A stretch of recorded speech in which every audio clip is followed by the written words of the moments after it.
And it's a pleasure to have Jennifer here. I met Jennifer at a Forestry Friday program we had in Garrett County, and come to find out she's been very involved with the Division of Forestry and working in this whole area. So thank you very much. Absolutely. I'll let you introduce yourself. Okay. And your business. All right. I get to see everyone now in the front. I've been sitting in the back. All right. Really great to be here. I'm actually here wearing several hats.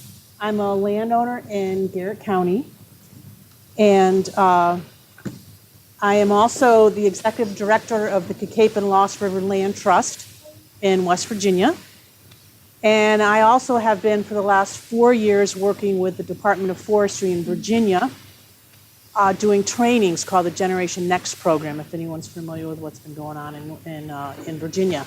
So I've been doing that for about 4 years, and just this past summer we did some really interesting research on what is getting in the way of landowners like yourself doing good succession planning for their property. So I'm going to share a little bit of insight from your fellow landowners in Virginia about some of the challenges that they've been dealing with, and I suspect that it might sound a little bit like some of the things that you've been dealing with. So again, I really appreciate you being here, and as Jonathan said, it's really important that you take the time to come here and learn from people like Jonathan and Paul about what you can do for your property, because you're actually providing not only benefits for your family, but benefits for your community and benefits for the state of Maryland. So when I talk about who's up next, I like to really start with the very, very, very biggest picture in terms of the value and the importance of family forest owners in the U.S. So I'm going to just throw out some numbers, and I'm just curious if anybody might have a guess as to some of these numbers. Again, we're going to sort of take it up and talk broadly about family forest owners. So how about 63 million? Anybody have an idea what 63 million might relate to? Am I in your way? I'm sorry. So right now there's 63 million forest owners in America that are 75 years or older. All right, 63 million. So we in this field we talk about that America right now is facing the largest intergenerational transfer of forest land in its history. Very, very serious situation when you think about the amount of acreage that's talking about. So how about 37 million? Any idea what 37 million might refer to? This is an estimate from the U.S. Forest Service that by 2060, 37 million acres of privately held forest land will be converted into non-forest use. 37 million acres. To me, that's a little scary. 100 million is actually another prediction by 2060 of the amount of forest land that will be parcelized. Okay, so that means that somebody who has 200 acres, it becomes 100 acres, then it becomes 5 plots of 20, then all of a sudden it's 10, all of a sudden it's 5. Okay, so 100 million acres is could be converted. Jonathan gave you a little bit of hint on these other numbers. 2.4 million. Anybody want to guess what 2.4 million? This is from 2015, something I found from the University of Maryland. 2.4 million acres forest land owned by private forest owners like yourself in Maryland. And 1.8 million is the number of forest owners in Maryland.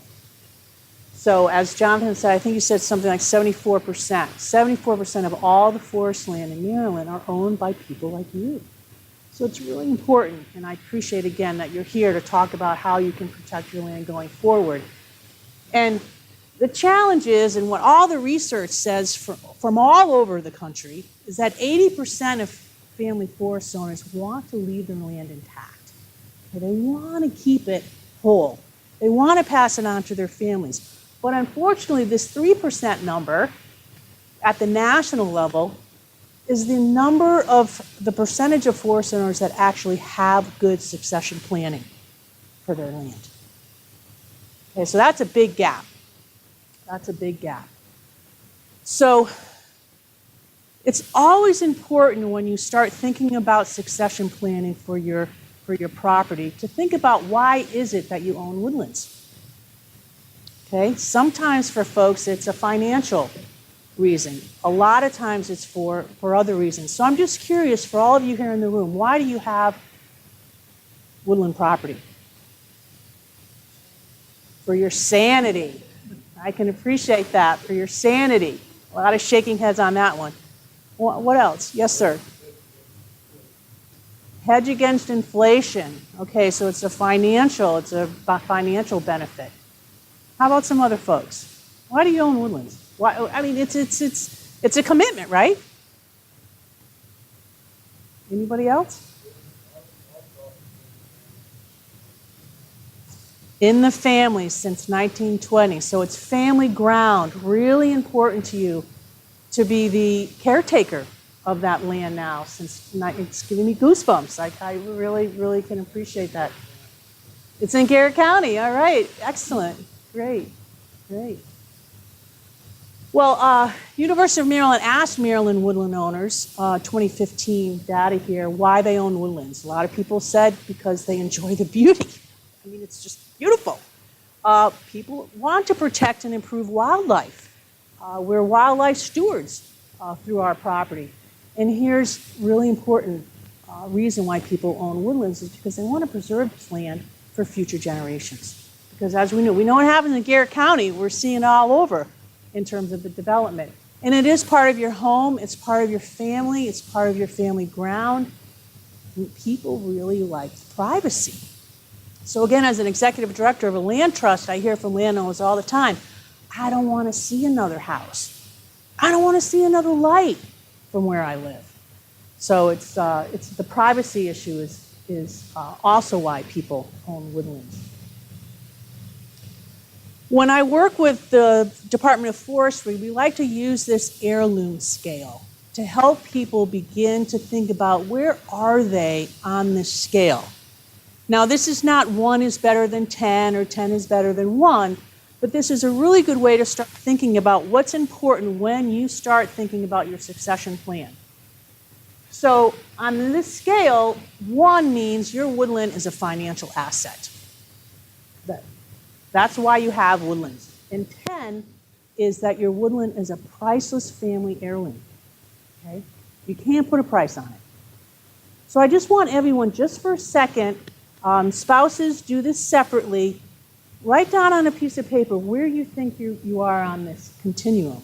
Okay, so there's a lot of space, of course, between 1 and 10. 1 being it's strictly a financial asset, and 10 it's a priceless heirloom. Where do you think you might be on that scale? Just note it down for yourself.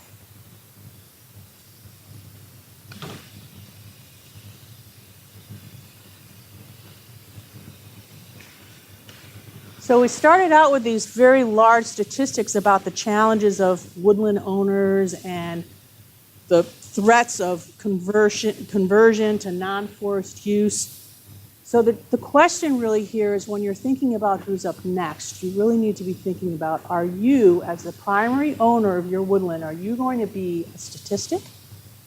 Are you going to be another piece of property that has a for sale sign in Garrett County? Or are you going to have some successful succession planning? And that's what we want to talk about today. And I'm going to talk about some things that are not generally talked about in sessions like this. Now, Paul is here. He's an expert. He's the lawyer. He's going to tell you about all these tools, and I'm going to talk about some other things. Because, again, we know that family forest owners want to leave their land intact, but the same amount of people really are afraid it won't happen. And the only way that you can ensure that your land stays intact against all these challenges is to plan. And I understand what these challenges are about. I know that development pressures are really, I have property really close to WISP. I have property really close to the lake. And it's increased in value since we bought it 15 years ago. And I also know that for a lot of landowners, the markets go up and down a lot. So it's from a financial assets, it's sometimes really challenging. There's property taxes, retirement funds. Right now I'm working with 4 different families in the Cacapan watershed. And all told is about 1,200 acres that are owned by 4 of these separate families. And each one of them are talking about a conservation easement, luckily, before they sell their property because they're all going to retirement facilities because of health issues. Okay, and they're right at the cusp of really needing to get into that facility, and they're finally doing this kind of planning.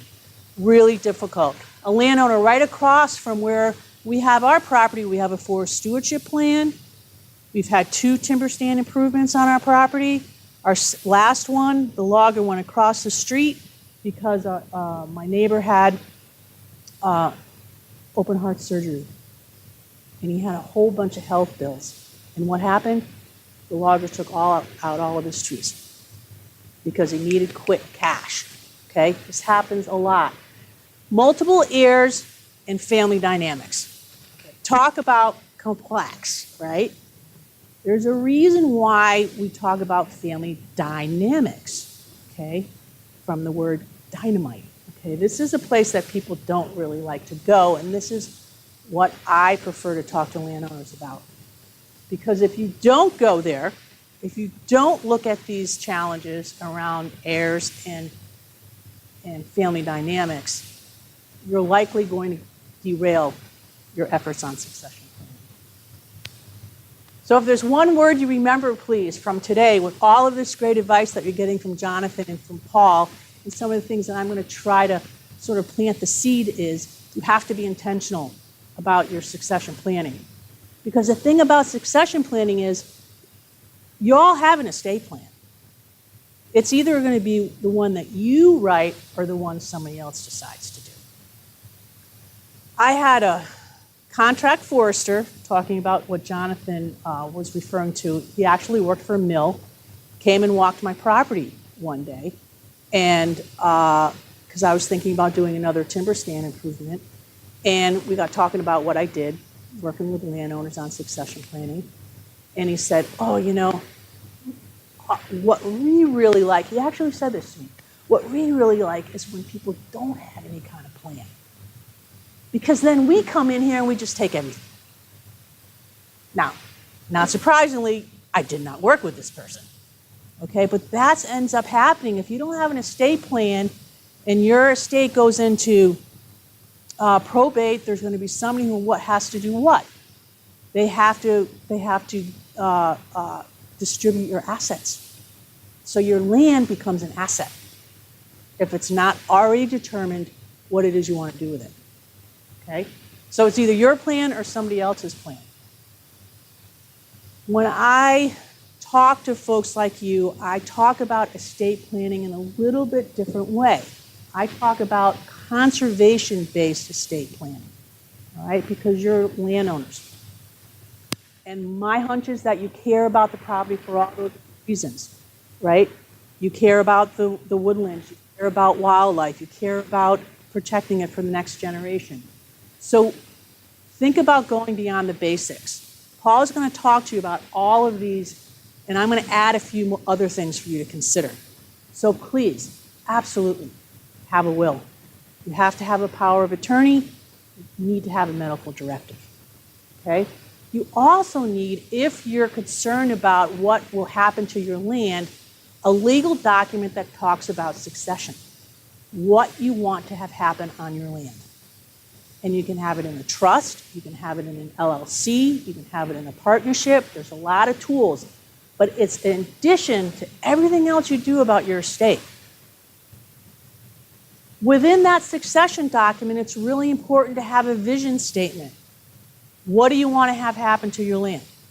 Do you want it to be locked up? Do you want it to have some timber stand improvements going on it? Do you want to have a building envelope on it? What's your vision for your land? Forest property overview. I hear a lot from people who get land inherited and they don't really know. because they've moved away. They don't know what the property really looks like, what's been going on the property. It's really important to have that property overview. Jonathan has already talked about a forest stewardship plan. And the other thing that's important is to have an operations plan, particularly if you've got timber harvesting going on, if you're using it for a financial asset, if you've got tree planting going on, if you've got things going on with riparian habitats, wildlife management, it's important to have an operations plan so the next generation knows what you know. Okay? You want to pass that on as well. So I'm going to talk a little bit about what's going on in Virginia that might sort of resonate with some of you here in this room, because when we did this research this summer, we did it in the south side area of Virginia, so that's southern Virginia. Lots of forest land down there. In fact, we had 4 focus groups, and we had survey responses from about 330 landowners. And the average woodland property was 430 acres. Okay, so these are people with large properties. And we asked them, what do they think the benefits were to do succession planning? Okay? And clearly people knew that this is the way to make sure that there's an orderly transfer to my heirs. And they recognized that it would really give me some peace of mind, because I would know exactly what's going to happen after I leave this beautiful earth. They also see it as a way to protect their assets, because of course your land is an asset, okay? Also really important, they saw it as a way to reduce family disputes. The number one cause of conversion, okay, the number one cause for conversion happens at the time of intergenerational transfer. And it's caused by sibling rivalry. Okay, this is across the country. Okay, so conversion happens at that point of intergenerational transfer if you don't have the proper documentation in terms of what you want to have happen to keep your land intact. So this is what Virginia landowners are saying, but in fact, what they know to be the benefits doesn't equal with their actions, because 79% of the people that we talk to have no legacy planning going on at all. Very similar to what we see nationally, even though they tell us in the family, in woods, and intact. So I'm going to go back to that really important word, intentional. We hear a lot when we talk to landowners, they say, oh yeah, I have a plan. Well, where's the plan? And they point like this. It's right here. Okay, I see some shaking heads. It's right here. That's not going to help if it's right here and it only stays right here. You've got to get it into a legal document. You've got to get it shared with your family. So we asked specifically what people do and if they have any intention of doing it at all. And I'll just go through this really quickly, because what really worries me is 25% of people in Virginia had we asked, are you doing it now? Are you in the middle of doing it? You think you're going to do it 5 years from now? Won't do it at all. Okay, so 75% of people said they're not even going to bother doing a forest management plan. Down here, conservation easements, 46% said they have no intention of doing a conservation easement, despite the fact that they want their land intact, in woods, and passed on to their family. So I think that has a lot to do with the misinformation about conservation easements. And just a little plug here for conservation easements, because again, I work with landowners on conservation easements. They are very flexible documents, okay? You can have timber harvesting. You can have building envelopes. You can have it a certain duration. You work with the land trust to establish what you want in that conservation easement. You can lock up the land. I have one family right now I'm working with. They have a preservation mindset. They have restrictions about lighting. They have restrictions about trails. Then I have another family that has timber harvesting in their plan. 2 building envelopes. So very flexible. Just remember that, very flexible. Again, this is concerning because of what we know people want to do with their land. So I'm always left with the question, so what's getting in the way? Yes, sir. Yes, you can have in a conservation easement, if it's agreed to by the land trust, a modification clause, right? Or an amendment clause. Right now, we're working with a landowner who has a modification clause that we might need to activate based on what he wants to do with his land, okay? That modification has to be agreed to by the land trust, right? So maybe the landowner wants to do something, it goes back to the land trust, they say no, because that's going to impact the viewshed, or no, that's going to impact the riparian habitat. But some conservation easements have amendment clauses and some don't, okay? We asked landowners in Virginia, and I think this might be the same in Maryland, I'm just guessing, what gets in their way of doing succession planning?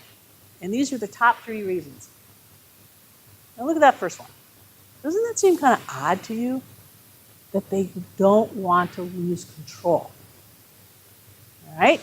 Now, if you do appropriate succession planning that's right for your land and right for your family, you have a lot of control over what happens with your land. All right? There's a lot of concern about taxes and regulations changing, so maybe I don't want to plan. And then the third one is family dynamics. And in all the research that I've done over the years, family dynamics shows up all the time and it's the least thing talked about. And I really like to talk about family dynamics. And I love this quote by Dave Watson out of the University of Wisconsin. Works with a lot of landowners. He talks about succession planning like a porcupine, okay?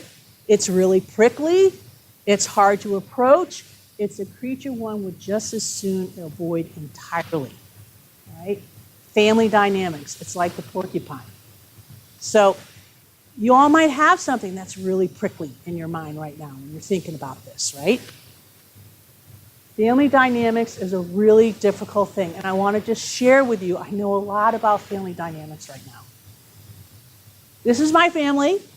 This is my parents at an event honoring my dad as Bureau Chief of Fish and Wildlife in Connecticut. These are my siblings and my cousins, all right? Collectively, we own this piece of property, which was built by my great-great-grandfather in 1899. Believe it or not, on the shores of the Atlantic Ocean in New Hampshire. He cut down trees on his dairy farm, which my cousin still operates, 6th generation, and he decided he was going to build a farmhouse on the seacoast. It was the first house that was built on this stretch of New Hampshire's beach. It's 18 miles long, the seacoast in New Hampshire. 1899, so we still have it. I will tell you right now, we are not a wealthy family. So we have had to figure out, how do we keep this in our family? How do we keep operating it? How do we pay the property taxes? If you all know New Hampshire, very, very high property taxes because there is no state tax, okay? Very, very high property tax. So 25 years ago, my dad decided to take over the porcupine. And he decided he was going to master the porcupine. So over the last year, 25 years ago, he and his sister wrote a family trust for this property. And this past year, I've been working with him to amend it, okay? Because he's the sole settler. After he passes away, and Paul's going to talk about this, the trust becomes irrevocable, okay? But while he's alive, he has the right to amend it. So I've been working with him for a year, going through this trust, which was poorly written, was not clear about succession planning, was not clear about how does the house get sold? Can it get sold?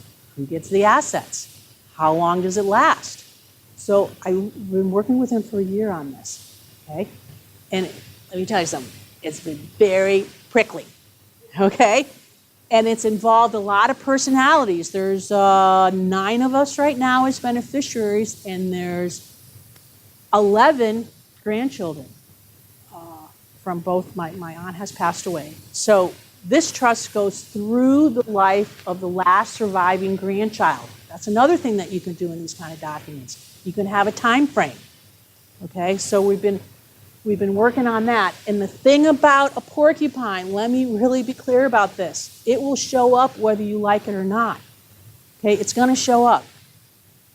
And you can't ignore it. Because if you ignore it, then what you want for your land will not happen. This is a porcupine, believe it or not, on a ski slope in Utah at about 10,000 feet. So just a reminder to all of us that the porcupine's going to show up whether we like it or not. So again, you have choices. You can plan for the transition on your terms. You can let other people decide because there's not another choice. Okay, it's one or the other, okay, because there's not a third choice. So you really need to be intentional. This is some language from one of your fellow landowners in Virginia who talked about what happened to them because their parents did not have succession planning. And what is the word they used? It exploded. They thought everybody was going to be okay, but it just exploded. It's your job to ensure that the succession will work for what you want for your land. It's not your children's job. Okay? You are the one that needs to decide. So yes, you have to get the right information. You got to get with experts like Paul and Jonathan. You need to select your team. You need a lawyer. You need a CPA. You need somebody who understands conservation easements and ensuring that you get your tax deduction on the value of that easement. And you also need to go beyond the basics. And you need to go where most people don't want to go, and that's the porcupine. We really want you to think about how you're going to master the porcupine. Because family dynamics, and again, I'm going to repeat this, most conversion of forest land happens at the moment of intergenerational transfer because of sibling rivalry. All right? So, hash it out. There's another fellow woodland owner in Virginia suggesting to all of you, you got to hash it out. Get people to the table, start talking about it, and figure out what's best for your family. Because family is really critical. As this gentleman said over here, he is the steward of family property, and I'm sure you want to have it you want to have it kept in your family, as we want to keep our house in New Hampshire in our family, and it's really difficult. And there's also the challenge of, particularly in this generation, and we hear this a lot, my kids, I don't think they're going to be interested. My grandkids come to the land and all they do is look at their phones. Okay? It's a real challenge for people because in some cases, this big question, where's the next generation going to be? Okay? For some landowners, it's real clear that they have people in their family that they know they want the property. Okay? Real clear, they're in. There's other family members that have already said, no, I'm out.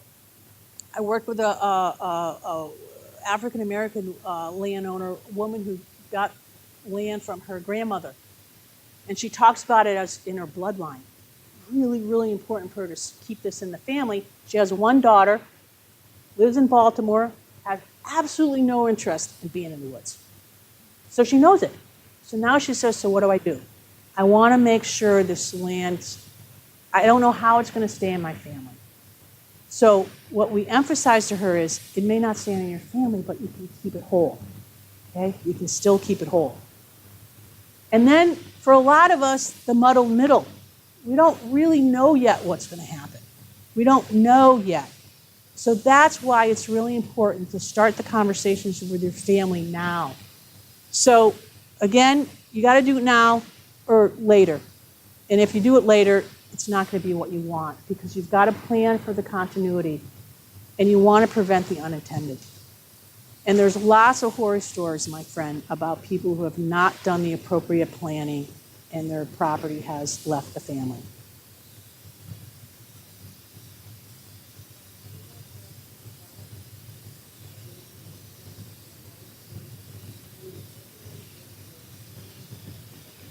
Mm-hmm. Mm-hmm.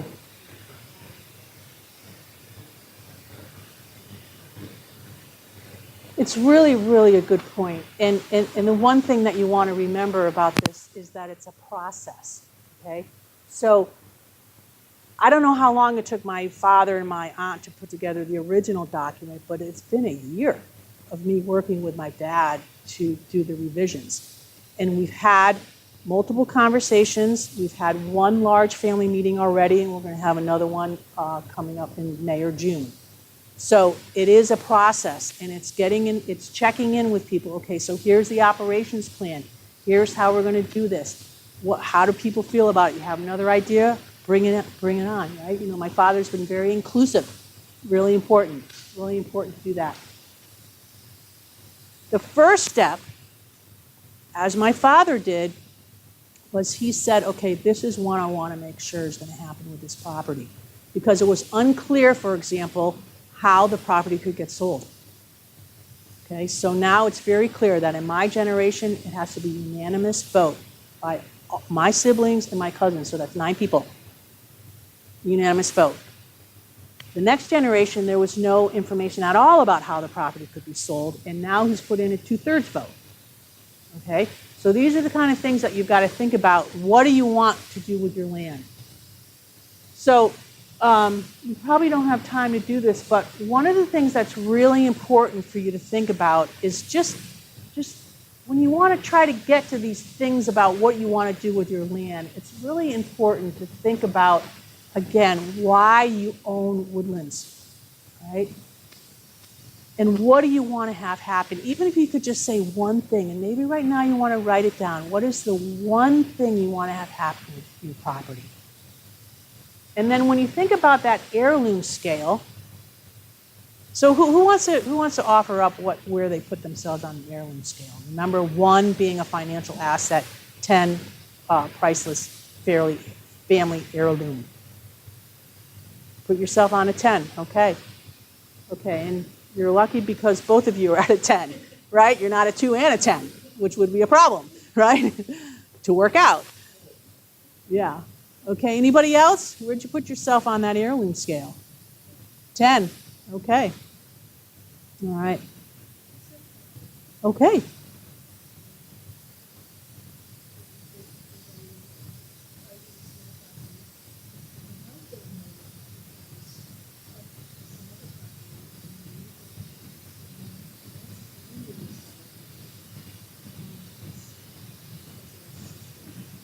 Okay, so it's a piece of family ground that you own with jointly. Mm-hmm. And it's in Indiana, and where are your siblings?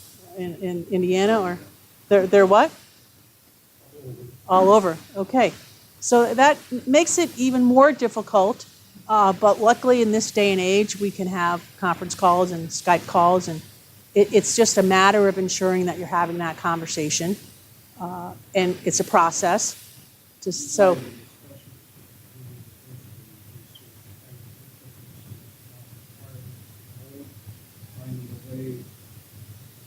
Preserve some value to family and ensure that it's eventually transferred. They coached us about forestry operations research. Interesting. So my sister and I have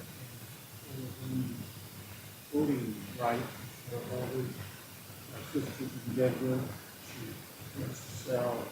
And I want to do it. Mm-hmm. Mm-hmm.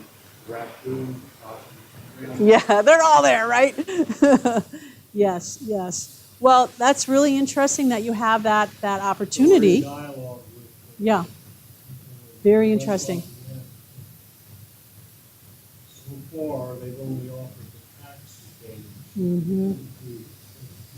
Mm-hmm. Ultimately, they would own it. It would be in the transfer somehow, but perhaps while the current generation children are transferring to benefit from no value to funds. And we need a new section in Pleasant Street in Atterbury. This whole property that is on the entrance in Atterbury, we talked to them that we got interested down the road. Mm-hmm. All I'm still here.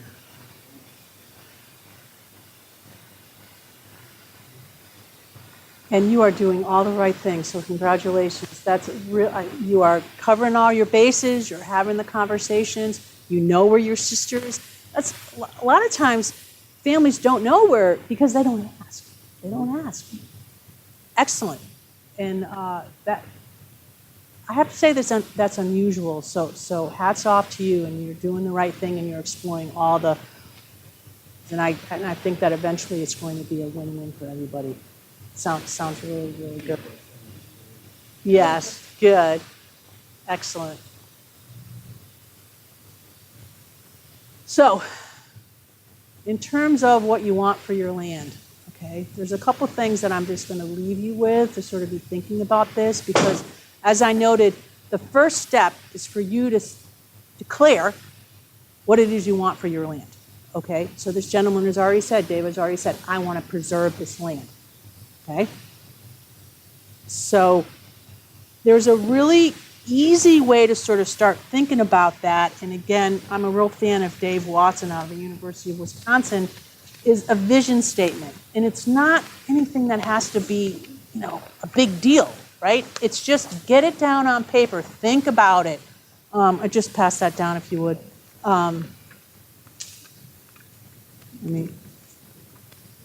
So this is just an easy way for you to get your vision statement, thank you, down on paper in terms of what it is you want for your woodlands. So again, just from my own personal experience with my father on our family trust, we had a lot of conversations about, okay, Dad, what do you want? Why do you want to, I encouraged him to revisit this document because of all my work with trust, and I knew that it was unclear. We do not want these things to be unclear. So we had a lot of conversations about this, and then we created what we called the principles of owning this property. He didn't call it a vision statement, but he called it his principles. So, for example, the first principle is this is a family property owned by one family. Despite the fact that there's the Joneses and the Tiemans, the principle that he wants everybody to start from is that this is one family. And that was a really important principle for him. Another principle was that all income generated from the property goes back into the trust. No one gets to, pocket rental income, for example. Okay? That's a principle. All right? So your vision statement for your woodlands is something that you want to take some time to think about, and then you want to share it. Because this is the beginning of where you have the conversations with your family. Okay? This is really important for your family to hear. And as we noted a little bit ago, this is a process. There's a great program out in Oregon, also a state where there's a lot of land owned by families. Clint Betts, I worked with him when I was at the American Forest Foundation. He really wrote the first effective offering to landowners on how to deal with estate planning. It's called Ties to the Land, and it was really based on his experience with his family land in Oregon. And he emphasizes that this really goes quickly. Right? You've got to create the time and the space to have family dialogues. So you want to share what your vision is, and you want to share it often.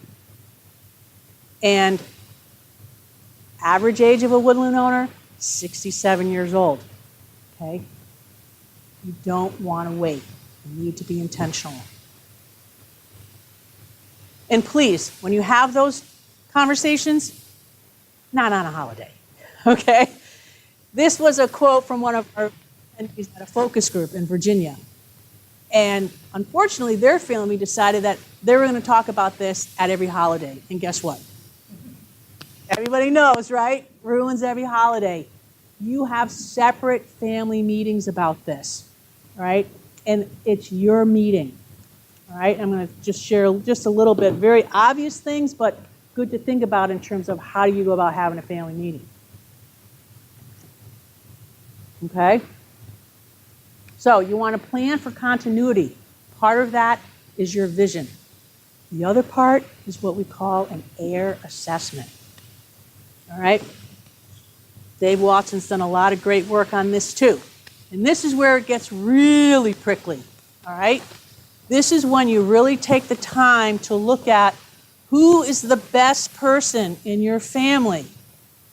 Okay? I think that's enough for this side. This is some questions to ask yourself. Really helpful to do this, spouses separately, and then compare notes. Okay?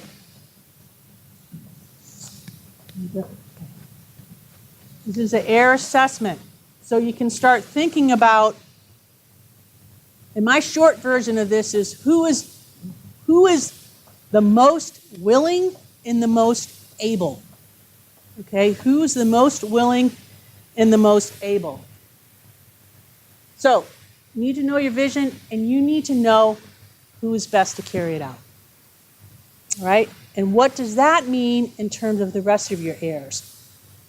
One of the barriers that we found in this research, and I've read research from New England, I've read research from the Northwest, how to be fair to your heirs. All right? But this heir assessment helps you look at who's the most willing and most able. And the heir assessment is really important. So, for example, for me, even though I don't have a large acreage, it borders the Youghiogheny River corridor, really important land. My husband and I have no children. So I need to know who will protect this land after we're gone. And I have decided that it's my nephew. And I decided that many years ago. In fact, he kind of decided for himself before he knew that I had already decided. He was about 10, and we were driving up to our property. He was with me in the truck, and he was real quiet. And then all of a sudden, on our way to our cabin, he says, "Aunt Jen, can I ask you a question?" I said, "Yeah, sure. When you die, would you leave me the cabin?" Okay. And I said, "Actually, Avery, I'm really glad that you mentioned that because Uncle Gary and I have talked about that, and we would really love it that it would be really important to us because we know how much you like going to the cabin." And he paused for a few minutes and he said, "Okay, well, just make sure I have the address." Okay, I'll make sure that you have the address. Okay. So, he's the most willing, all right?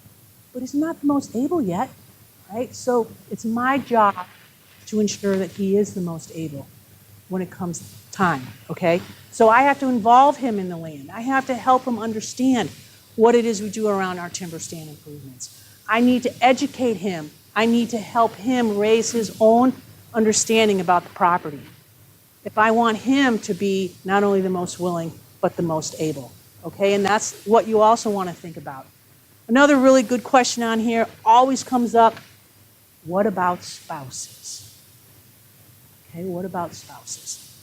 That's a decision for you to make. So when I was helping my dad plan the first family meeting after we had had multiple rounds of meetings with his lawyer, he asked me the question because one of my brothers was lobbying to have his wife at the meeting. So he said to me, "Well, what do you think? Should we invite spouses?" So I said, "Dad, it's your meeting. What do you think?" He said, "No spouses." And I thought to myself, right answer. What did he say? No, right. He probably could have said that too, but he was trying to be diplomatic. So it may be okay for you to have spouses at the meeting. It really depends on the family dynamics. And I would have to say my dad made the right decision, given given the multitude of people we had around the table anyway, okay? So these are the kind of things that you want to be thinking about. You also want to be thinking about who gets along, who doesn't. All right. So another little piece of personal information. My sister, this is being taped, so I have to be very diplomatic, don't I, Jonathan? Okay. So my sister lives 2 miles away from our family property in New Hampshire. She's smart, she understands legal documents, she understands, okay? My brother lives in Connecticut.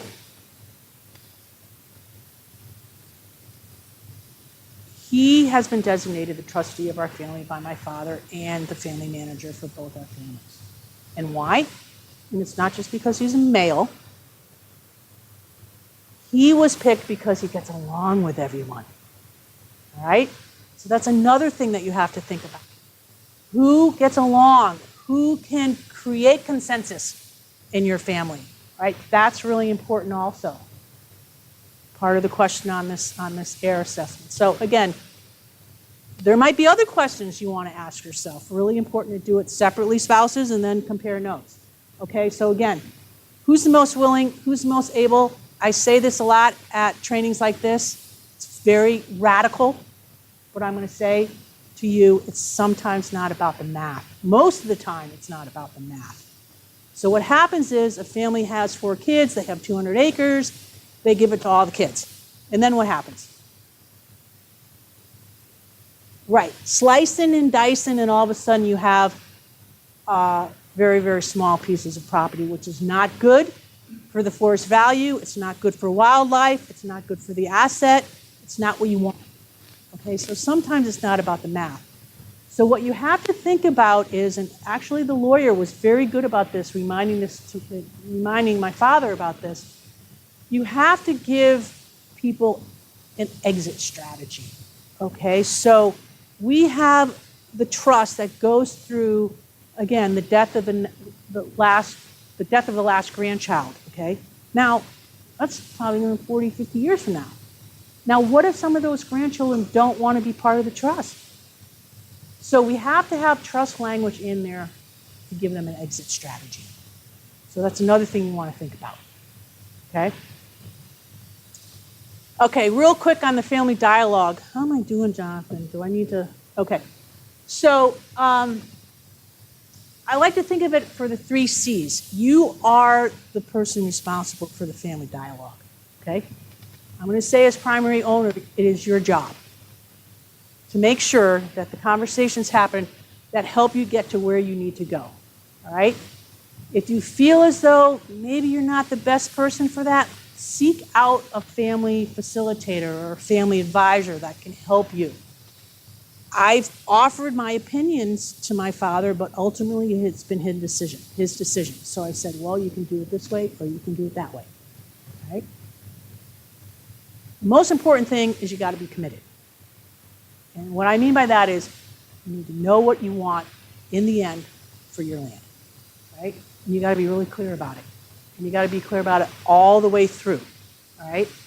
And competency means you got to bring everybody along, because there's going to be some family members that are going to really understand it and understand it quickly, and there may be some other family members that don't, takes a little bit of time to really get there. So part of your job is to sort of bring them up to where you want them to be. And the challenge around family dynamics is, again, if you don't deal with it, it's going to be there. That porcupine, the groundhog, the raccoon, they're all going to be there. They're not going to go away. So you want to talk early and you want to talk often. And I work a lot with Ebony Alexander, who's the executive director of the Black Family Land Trust. And she has this great quote. She said, you'll never be surprised when your children end up looking like, talking like, acting like they were 12 years old. Because That kind of happens in situations like this, right? They bring their 12-year-old selves to the table, so you got to be ready for that. All right? You got to be ready for that. Beware of their 12-year-old selves. Okay? So, real quickly on the family meetings. And this really should be with an S, family meetings. More than one meeting, not at Thanksgiving, not at Christmas. You got to plan these things out. As the woman said in the back, it's a process. You learn, you develop, you learn. Okay? So you always want to have an agenda about what it is you want to accomplish at that particular meeting. So the first meeting that we had early this year, our sole focus, my dad's sole focus, was to explain why he was amending the trust, what his principles were going forward, and what the succession is, because it was so unclear. So everybody knew what their role was, what happens when they move up, and what their responsibilities are when they move up. Okay, first meeting. And he also talked about the operations plan. And he asked two of my siblings to work together on an operations plan. That was the first meeting. Okay? We're going to have a second meeting to look at the new draft. We will then subsequently have a third meeting to look at the edits that people have asked for. So again, it's a process. Rules of engagement are really important. Now, sometimes this is called ground rules, okay? But this is really important. This is really important. From no cell phones to everybody arrives on time, to nobody talks when somebody else is talking, to whatever you want. But it's important to ensure for respectful conversations, particularly when that 12-year-old shows up, that you can always point back to rules of engagement, right? Always have next steps so people understand that it's a process. And I really want to emphasize these are your meetings. You get to decide. It's your vision. You need to share it. And ultimately, it's your decisions. So I was in a workshop once and a gentleman said, okay, so here's my example. This is my situation. I have 2 daughters from my first marriage. My second wife has 2 daughters. And we have a daughter together. Okay, so 5 daughters, okay, blended family, right? He looks up at me and he says, so what do I do? Okay, what do I do? So what do you think I said to him? What do you want to do? Exactly. What do you want to do? It doesn't really matter what they want you to do. It matters what you want to do, right? And that's another challenge in a lot of family property is the definition of family is kind of changed up a little bit, right? You know, second families. In our case, my brother has adopted kids. They're now in the trust. So, you know, these are the things that you have to keep in mind in terms of what your decisions are. And ultimately, it's your decision. Okay? It's your decision. Okay, so family dialogue, again, this is being repetitive, but it's not an event. It's not going to happen in one meeting. It's a process. Okay? It builds on it. You got to be prepared. You got to know what you want to accomplish in those meetings. You got to be persistent. When somebody acts out, not following the rules of engagement, you got to be persistent, and you really need to be patient because it's going to take a while, right? Art, like you mentioned, it takes a while, right? So start now. Start now. Start now. Okay. Declare and share what it is your vision is. You want to set up your team. You need legal counsel. You need a good accountant. Right? You need somebody who's going to help you create that LLC or that trust or a partnership, whatever it is. And you need to choose what it is you want, and you need to start planning. Okay? My nephew and my husband and our little place up there in Garrett County. All right? So we've already chosen, and we're planning. And in terms of that next generation, people, I really want, and know it's hard, you know, that muddled middle that we talked about. You know, you got to keep ahead of it, and you got to keep them involved. Okay, so here's my nephew now. He is in the Marines, stationed in Okinawa. And before he shipped out, I get very emotional about this. He says, Aunt Jen, before I go, I want to go up to the cabin. All right? So this is why he's the most willing, all right? And I'm going to make him the most able because I want to keep him involved, I'm going to keep him current, and I'm going to keep sharing because he's the best one out of a lot of people that we could leave this property to, all right? So please be intentional. Please be clear about what you want. Remember that it's your choice. It is your choice, all right? Sometimes it's not going to be about the math. All right, it's what is best for your land and your vision. And right now, it's your job, along with a lot of other jobs you have, I'm sure, but it's your job. Figure it out, okay? And I know that you can master the porcupine. I know you can do it, okay? So thank you. I really appreciate your attention.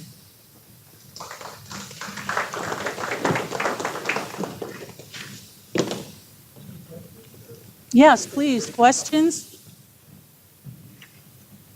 So how do the other possible heirs feel about your nephew? You know, they're not surprised at all. You know, they all know that he's been interested in it from a very early age. His brother came up when he was young too, and it was just him that kept asking us and wanting to come and yeah, they're okay. Yep, they're okay. Yeah. Any other questions? While we sit for a while, I want you to take a break for 10, 15 minutes and then we'll